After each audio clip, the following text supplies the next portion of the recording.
The news spread across the station like fire. Within hours, every cadet, every instructor, every staff member knew what had happened in the simulation chamber. They watched the recordings. They counted the shots. They stared at the small human woman who had dismantled 20 trained soldiers like they were nothing. The Academy's leadership called an emergency meeting. Admirals from 3 different species connected via hologram. They demanded answers. Who was this woman? How did she get into the Academy? What did she want?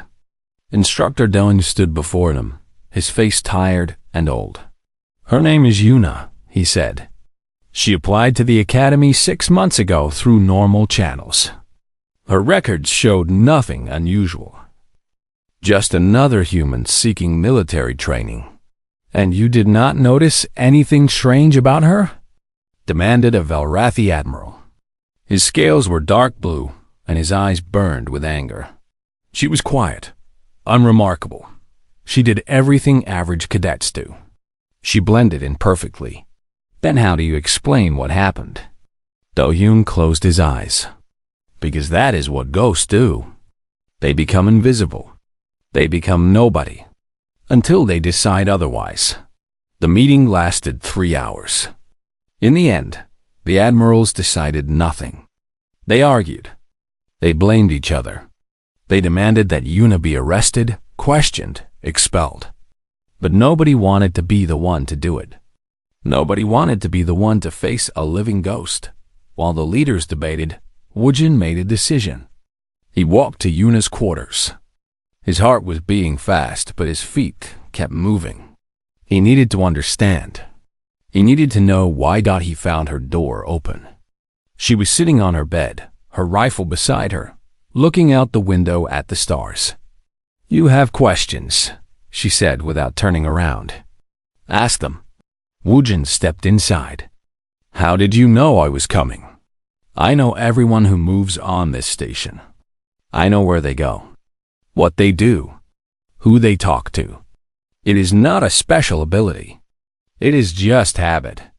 He sat down in a chair across from her. Why are you here? Really? Yuna was quiet for a long moment. Then she turned to face him. Her eyes, which had always seemed empty, now held something else. Pain, maybe. Or regret. Do you know what the galaxy thinks of humans? She asked. They think we are weak, Woojin said. They think we are good for trade and farming. Nothing else. Exactly. For 50 years, humanity has been part of the Galactic Council. For 50 years, we have been treated as a lesser species. Our colonies are given the worst territories. Our merchants are cheated. Our diplomats are ignored. When alien pirates raid human ships, nobody cares. When human workers are abused on alien worlds, nobody speaks. Her hands tightened in the fists. The galaxy does not respect us. They see our kindness and call it weakness. They see our cooperation and call it submission. They have forgotten what humanity can be when pushed. So you came here to remind them, Woojin said. Yes. She stood up and walked to the window. The stars glowed in the darkness beyond the glass. I spent 20 years hiding. 20 years living like a normal person. I tried to forget what I was. I tried to be human again. What changed? I received a message. From someone I thought was dead. She turned to face him. 3 weeks ago, a human colony was attacked by Velrathi raiders.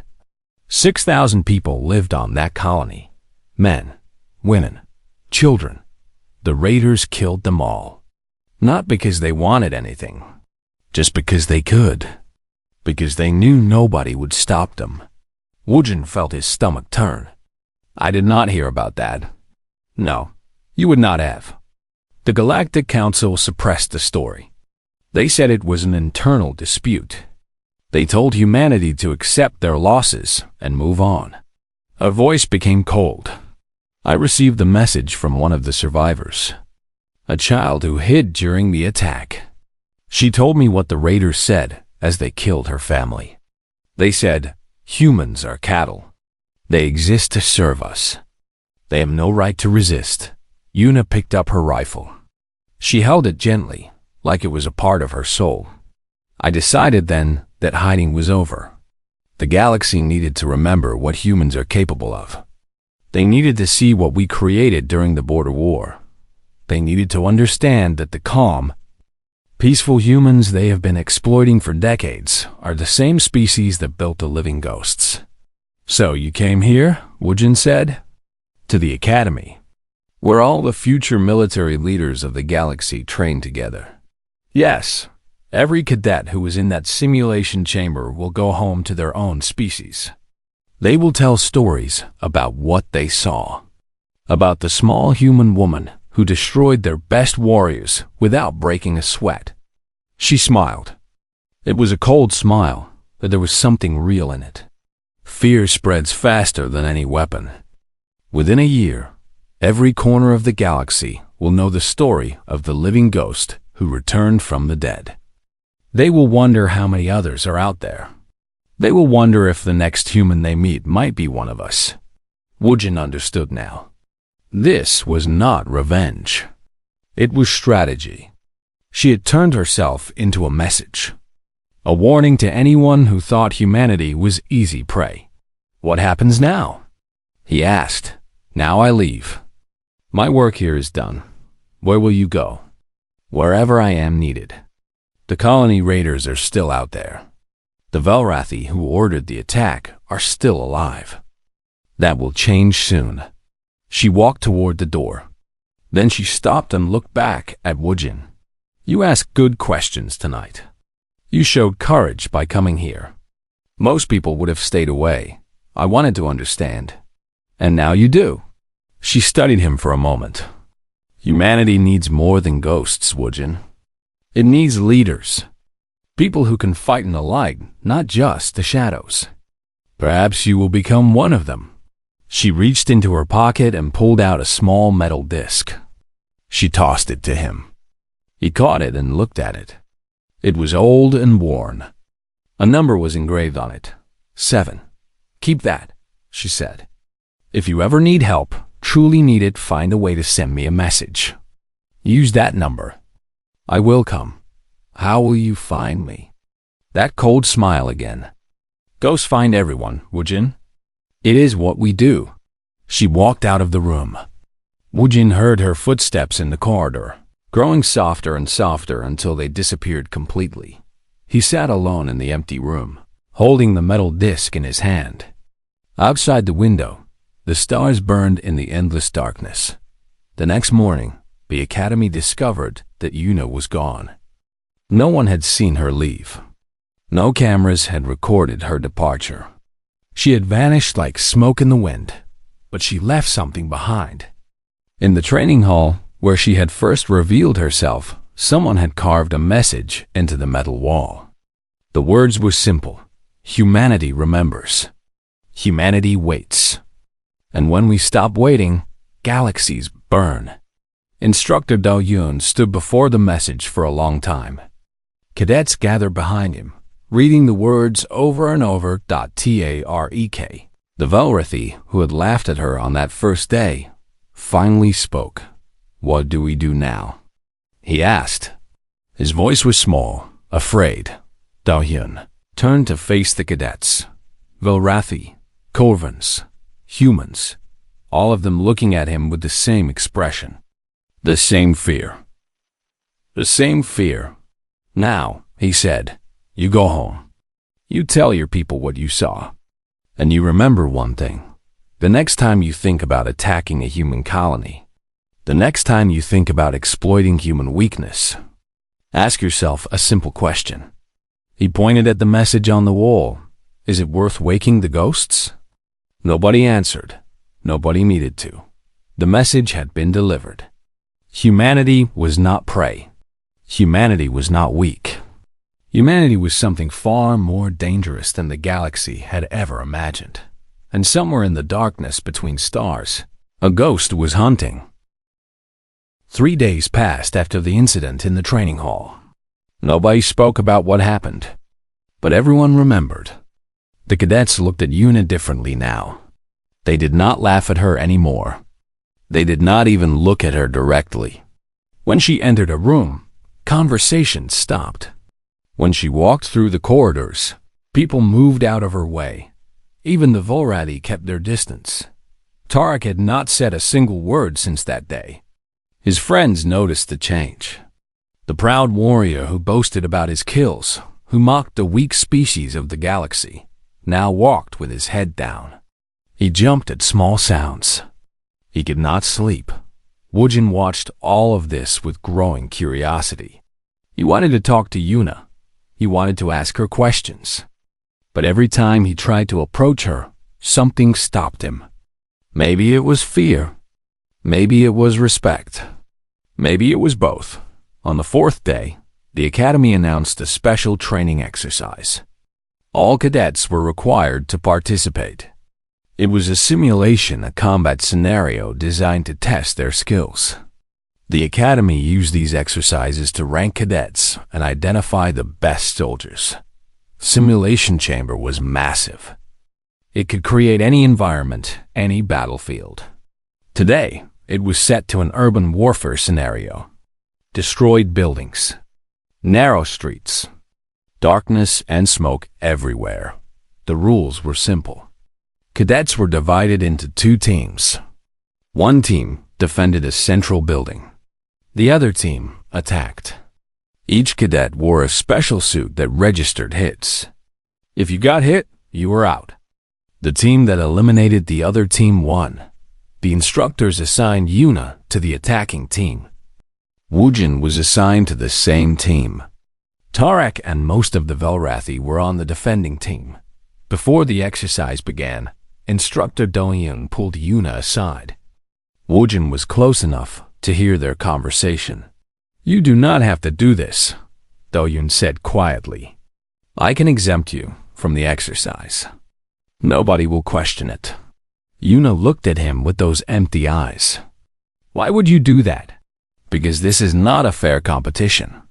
These cadets have been training for months. Years, some of them.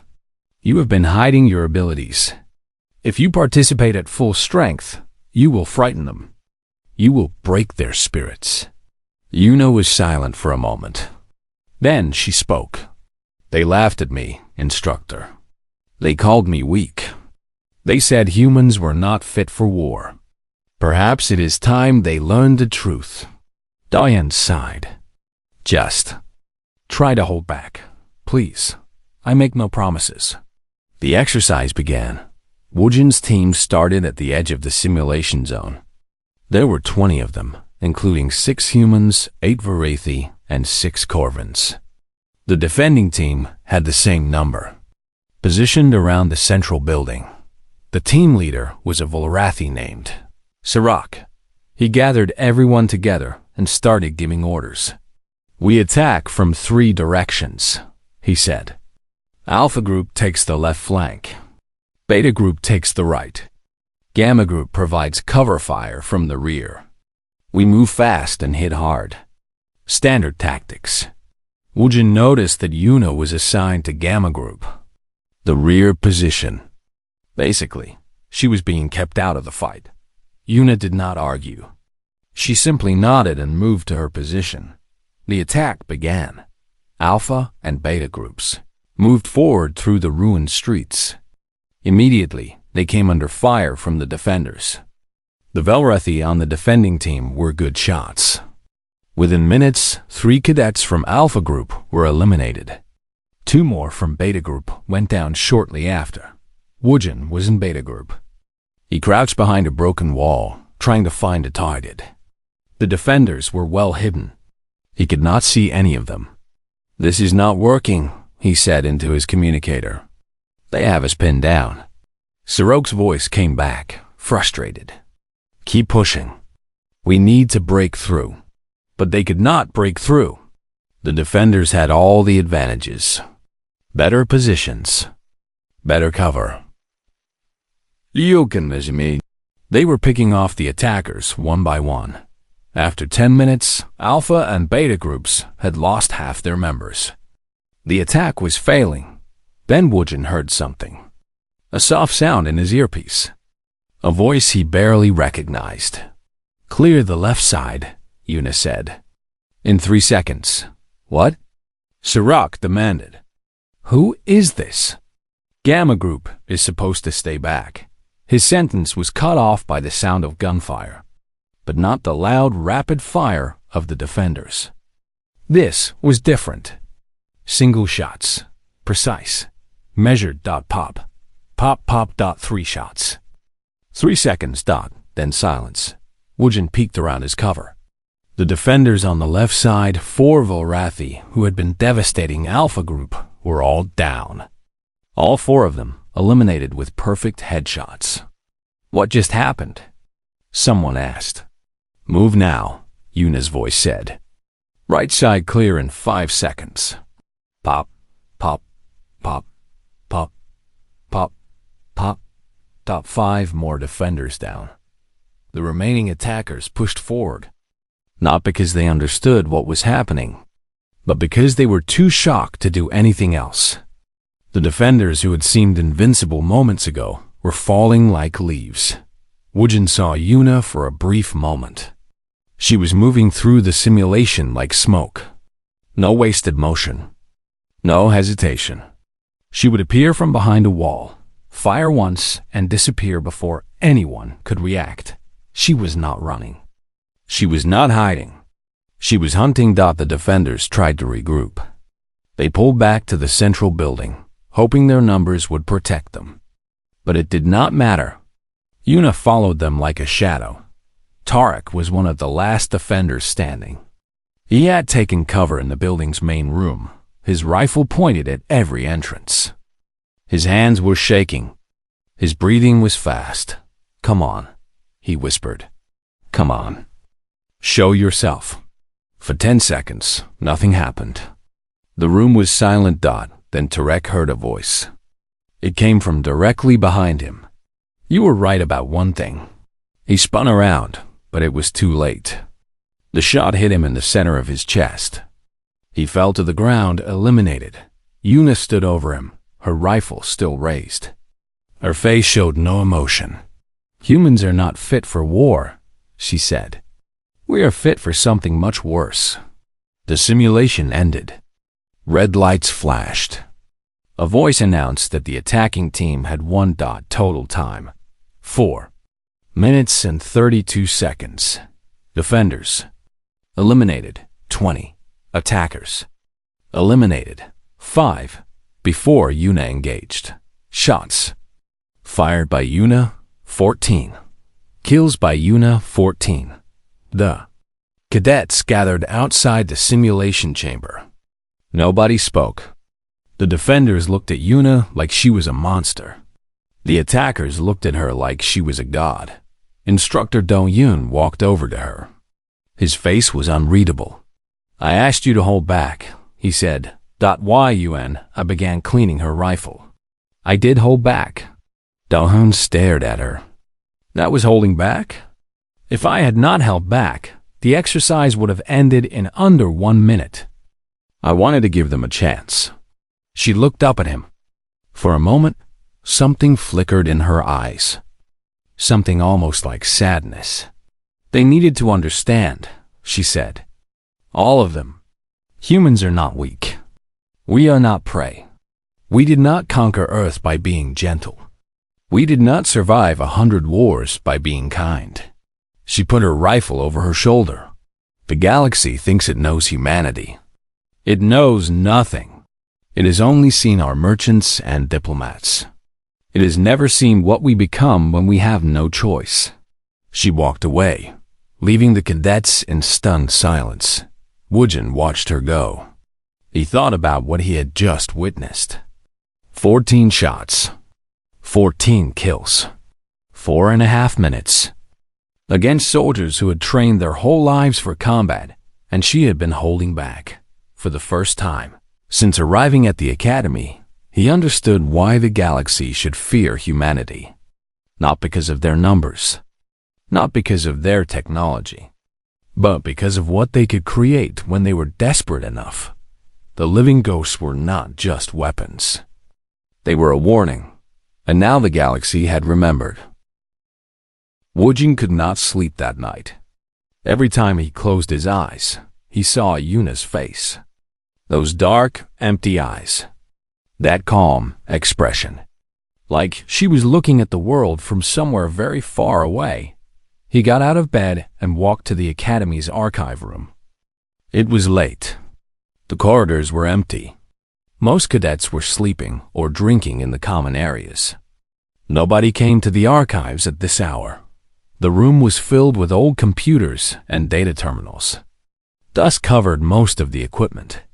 The Academy kept records of every war, every battle, every military operation in galactic history.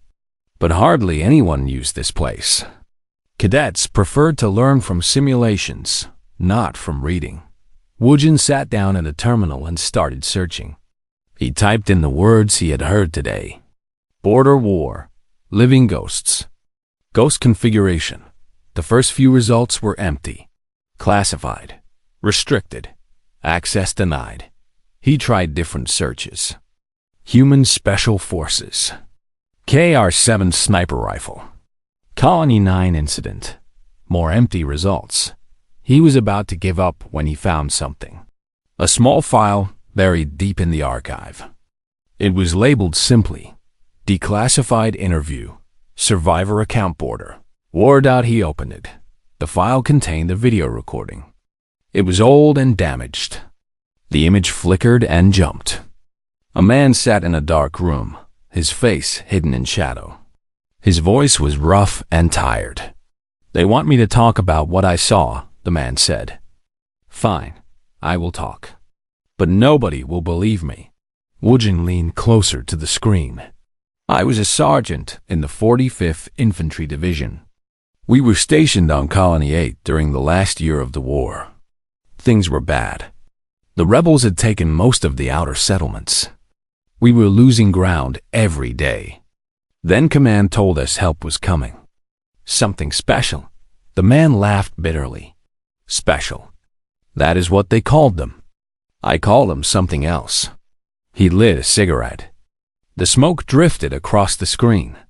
There were 3 of them. 3 girls. The oldest could not have been more than 16. They arrived at night with no warning. No escort. Just 3 small figures walking out of the darkness. They did not speak to anyone. They did not eat in the mess hall. They set up their camp at the edge of our base and waited.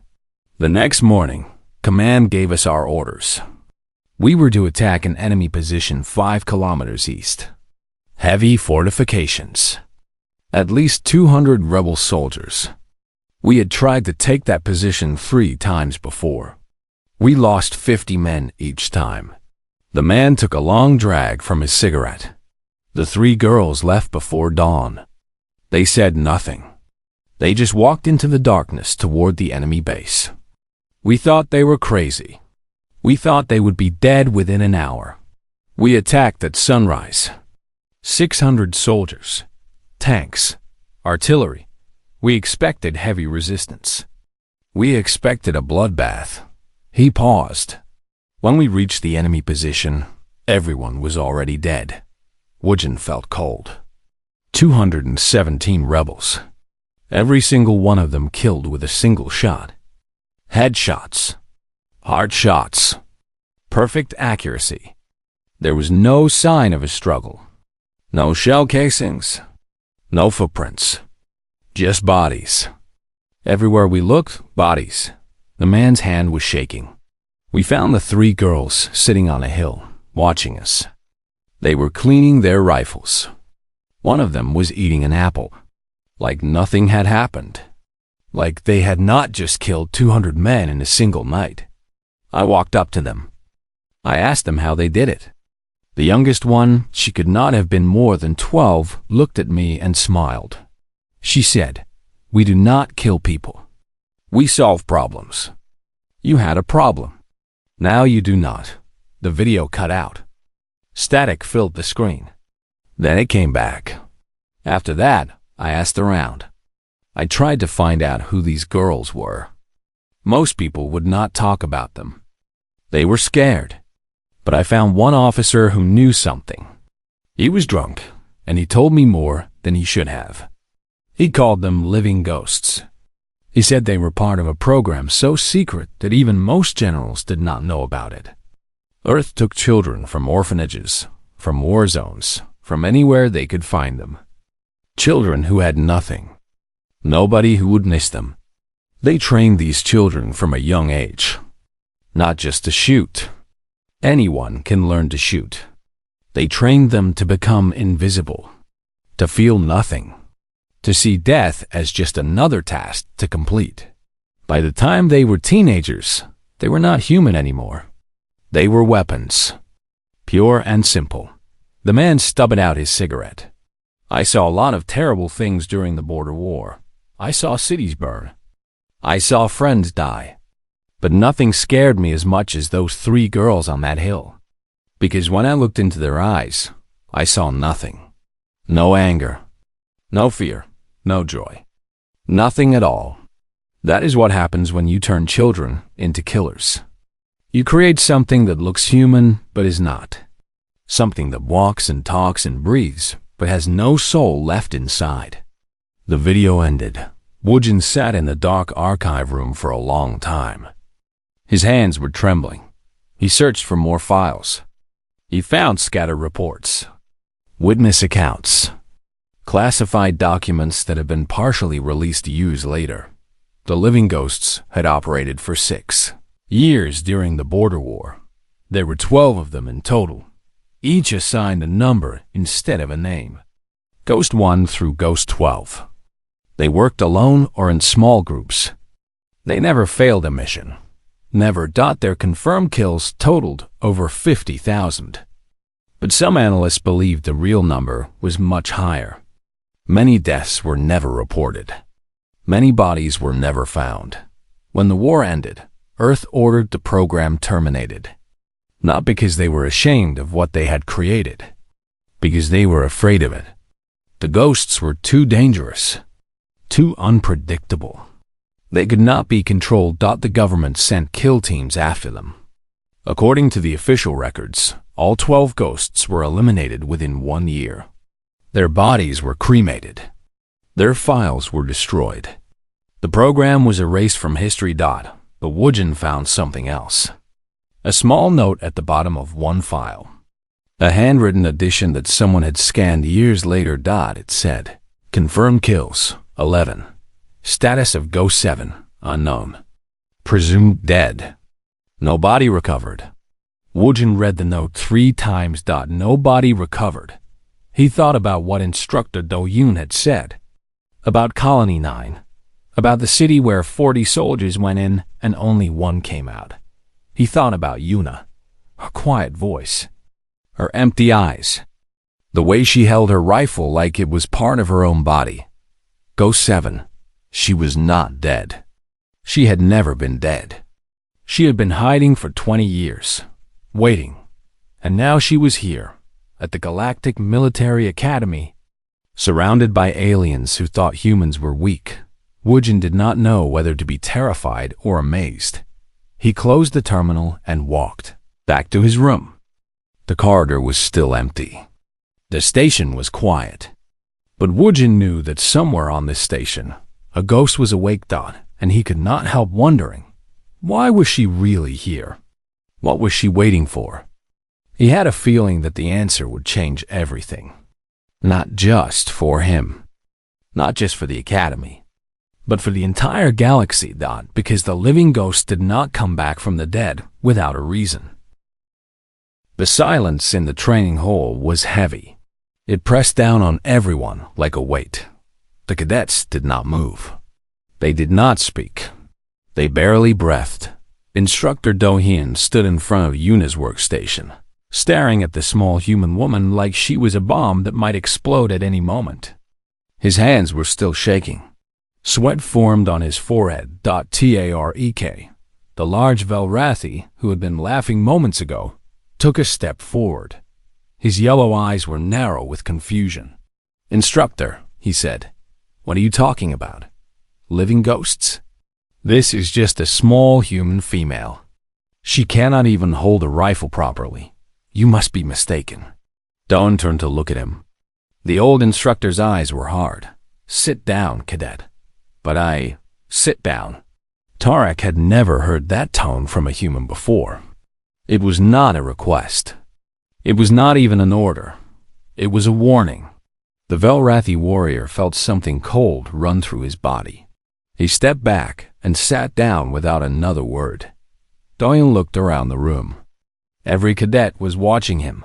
Humans, Marathi, Corvins, species from a dozen different worlds. They had all come here to learn more. They thought they knew what war meant. They did not know anything. 25 years ago, Do-hyun began, his voice low and steady, humanity fought a war. Not against aliens. Against other humans. It was called the Border War. 14 colonies on the edge of human space tried to break away from Earth. The fighting lasted 6 years. 300 million people died. He paused. The number hung in the air like smoke. During that war, Earth created a special unit. They took children, young girls, mostly between the ages of 8 and 12. They selected them based on certain qualities: patience, focus, the ability to stay completely still for hours, the ability to feel nothing when taking a life. Woojin felt sick. He had heard rumors about the border war. His grandfather had fought in it. But he had never told Woojin the details. Now he understood why. They trained these children for 10 years, Do-hyun continued. They broke them down and rebuilt them. They removed their fear. They removed their doubt. They removed everything that made them human, except their skill. When the training was complete, they had created the perfect killers. He looked at Yuna. She was still sitting calmly at her workstation. Her hands rested on her rifle. Her face showed nothing. They called them the living ghosts. There were only 12 of them. But those 12 killed more than 50,000 enemy soldiers. They could hit a target from 3 kilometers away. They could stay hidden for weeks without food or water. They moved through enemy territory like shadows. Nobody ever saw them. Nobody ever heard them. They only knew the ghosts had been there when the bodies started to appear. A Corvin cadet raised one of his 4 hands. His gray face was pale. Instructor, if these ghosts were so dangerous, why have we never heard of them? Because Earth buried the program, Do-hyun said. After the war ended, the government was ashamed. They had turned children into monsters. When the media found out, there was outrage. Earth promised to end the program. They said all the ghosts would be given new identities and allowed to live normal lives. He let out a bitter laugh. That was a lie. The ghosts knew too much. They were too dangerous to let live. So Earth did what governments always do. They sent kill teams after their own soldiers. They hunted down the 12 ghosts and eliminated them. Or so they claimed. Do-hyun turned back to Yuna. The ghost configuration, he said softly. That is what we called it. The way you disassemble and reassemble a rifle. It looks wrong to anyone watching. It looks like a mistake. But it is actually faster, more efficient. It was designed specifically for the KR-7 sniper rifle. Only the ghosts knew it. Only the ghosts used it. Yuna finally spoke. Her voice was quiet, like wind through dead leaves. You were there. It was not a question. Do-hyun closed his eyes. I was young, a lieutenant. I was part of one of the kill teams. We were sent to eliminate Ghost 7. She was hiding in an abandoned city on Colony 9. He opened his eyes. They were wet. There were 40 of us. Well-trained soldiers with the best equipment. We searched that city for 3 days. We found nothing. On the 4th day, we started dying. One by one. A shot from nowhere. A body falling. No sound, no warning. By the end of the week, I was the only one left. The hall was completely silent. Every cadet was frozen in place. She let me live, Do-hyun said. I never knew why. I walked out of that city alone. I resigned from the military the next day. I never told anyone what really happened. I said the mission failed. I said she escaped. The government declared her dead anyway, along with all the others. He looked at Yuna with something that might have been respect, or might have been terror. I've spent 20 years trying to forget what I saw in that city. The way she moved, the way she killed. It was not human. It was something else, something that should not exist. Yuna stood up slowly. She was shorter than everyone in the room. She weighed less than half of what Tarek weighed. But somehow, in that moment, she seemed larger than all of them. Ghost 7 died on Colony 9, she said, along with all the others. That is the official story. You should believe it. Dawn shook his head. Then who are you? Yuna picked up her rifle. She held it in her hands like it was part of her body, like it had always been there. I am a cadet, she said. I am here to learn. That is all. She walked toward the door. Every cadet moved out of her way. The Vorathi, who had laughed at her, pressed themselves against the walls. The Corvins lowered their heads. Even the other humans stepped back. She reached the door and stopped. She did not turn around. Instructor Dalyun. Yes? You asked why Ghost 7 let you live. He held his breath.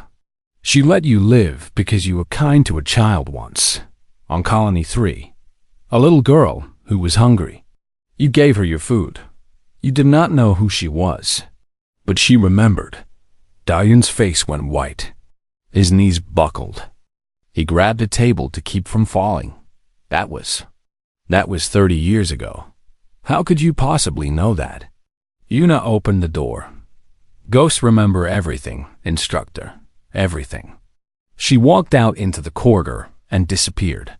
The door closed behind her with a soft click. For a long moment, nobody moved. Nobody spoke. Then Wujin heard something he had never heard before. Tarek, the proud Velrathi warrior, was whispering a prayer to his gods. Instructor Dong slowly straightened himself. He looked at the cadets with eyes that had seen too much.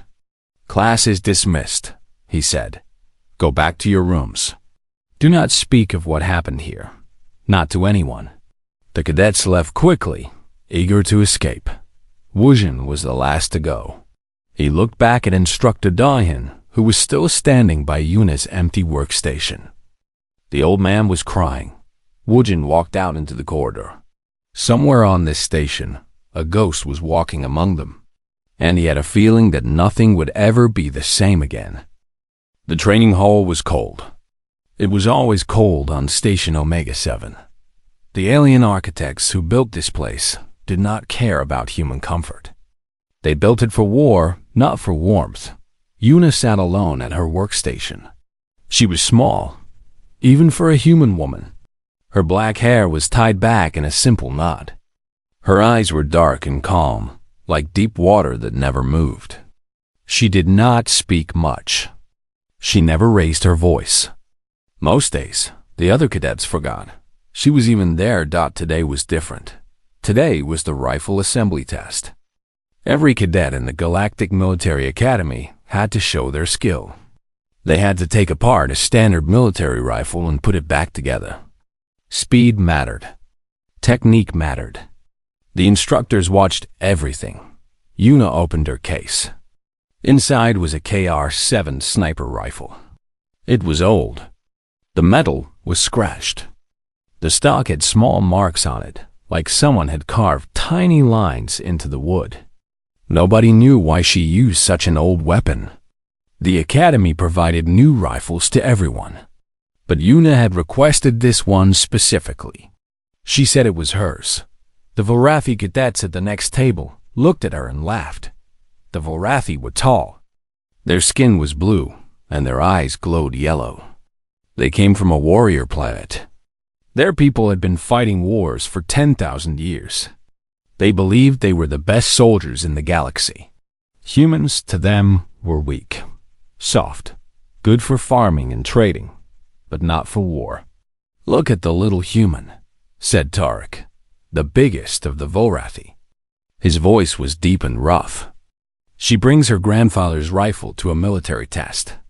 Does she think this is a museum? The other Volrathi laughed. So did some of the Corvan cadets nearby.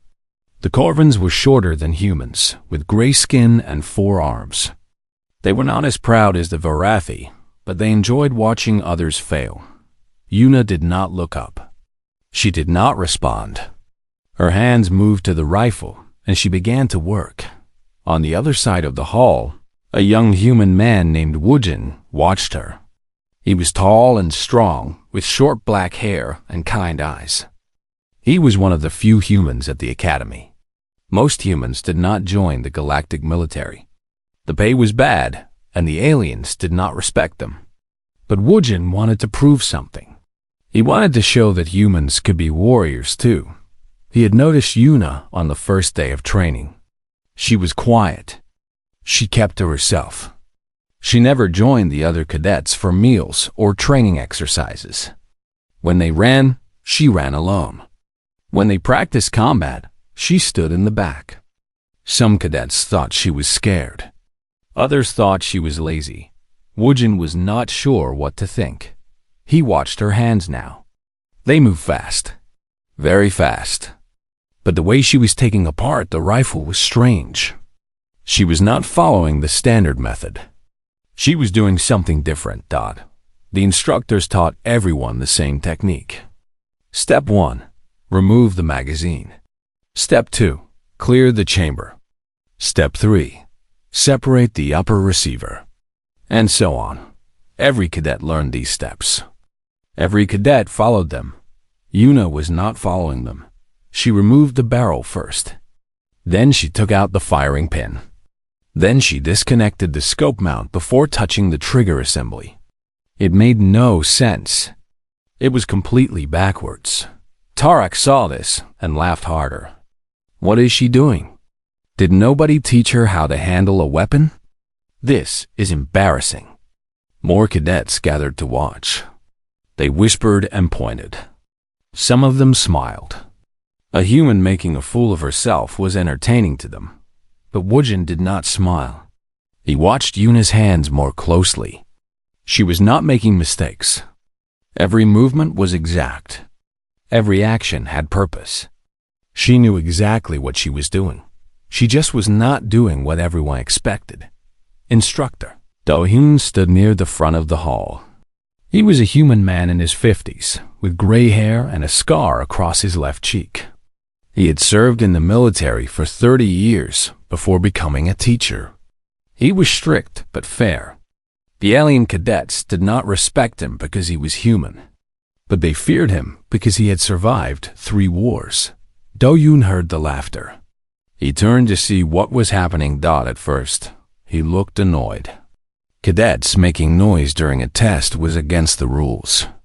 He started walking toward the group, ready to restore order. Then he saw Yuna's hands. He stopped. His face changed. The annoyance disappeared. Something else took its place. Something Wujin had never seen before on the old instructor's face. Fear. Do-hyun's eyes went wide. His mouth opened slightly. He took one step back, then another. His hands, which had been steady his whole life, began to shake. "No," he whispered. "That's not possible." Tarek was still laughing. "Instructor, are you seeing this? The human girl has lost her mind. Someone should help her before she hurts herself." Do-hyun raised his hand. His voice cracked when he spoke.